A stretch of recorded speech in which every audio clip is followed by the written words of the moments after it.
முடிஞ்சதெல்லாம் முடிஞ்சு போச்சு. What is next?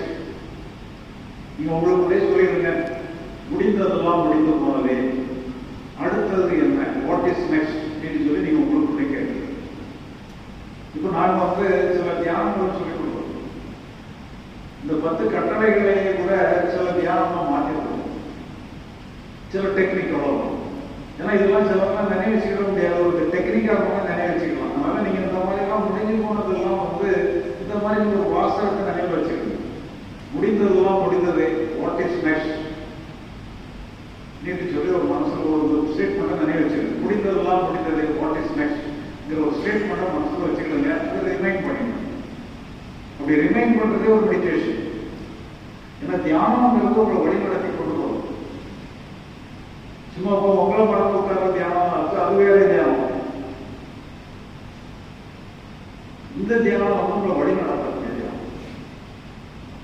முடிந்ததெல்லாம் முடிந்தது, வாட் இஸ் நெக்ஸ்ட் இந்த ஸ்டேட்மெண்ட் நீங்க வந்து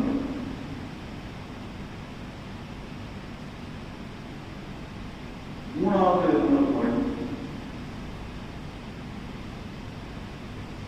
சில நீங்க உங்களுக்கு எத்தனையோ வேலைகள் இருக்கும். சில வேலைகளை கொஞ்ச நேரம் செய்யணும்னு நினைப்பீங்க, அப்புறம் கொஞ்ச நேரம் அது வேண்டாம் செய்ய வேண்டாம் அதுக்காக செய்ய வேண்டாம்னு ரோம் பண்ணீங்க, அப்புறம் செய்யணும்னு இப்படி நினைப்பீங்க, இப்படி செய்ய வேண்டாம்னு நினைப்பீங்க. செய்யணும் செய்ய வேண்டாம் செய்யணும் செய்ய வேண்டாம் ஊஞ்சல் பாடு எழுதிட்டே இருப்பீங்க, ஒரு வேலை நடக்காது. அப்போ நீங்க ஒரு வேலையை நீங்க முடிவெடுக்கும் பொழுது ஏதாவது முடிவெடுக்கும். ஒன்று செய்யணும்னே முடிவெடுக்குதுங்க, அல்லது செய்ய வேண்டாம்னு முடிவெடுக்கு. செய்யணும்னு முடிவெடுத்தீங்கன்னா நீங்க செய்யணும்னு முடிவெடுத்தாங்கன்னா உங்க மனசு சும்மா இருக்காது. செய்ய வேண்டாம் வேண்டாம்னு ஏதாவது ஒரு ஆலோசனை சொல்லிக்கிட்டே இருக்கும், அது நிராகரிச்சு. சில நேரங்களில் செய்ய வேண்டாம்னு முடிவெடுப்பீங்க, அதான் சரியான முடிவா இருக்கும். அப்போ அப்படிங்க அப்படி முடிவெடுத்தாலும் கூட ஒரு மனசு செய்யணும் செய்யணும்னு சொல்லிக்கிட்டே இருக்கும். அப்போ நீங்க இதை நிராகரிச்சு செய்யணுங்கிற மனசு நிராகரி ஏதாவது ஒரு ஸ்டாண்ட் அங்கே இங்கேயும் கொஞ்சம் இருக்கும்.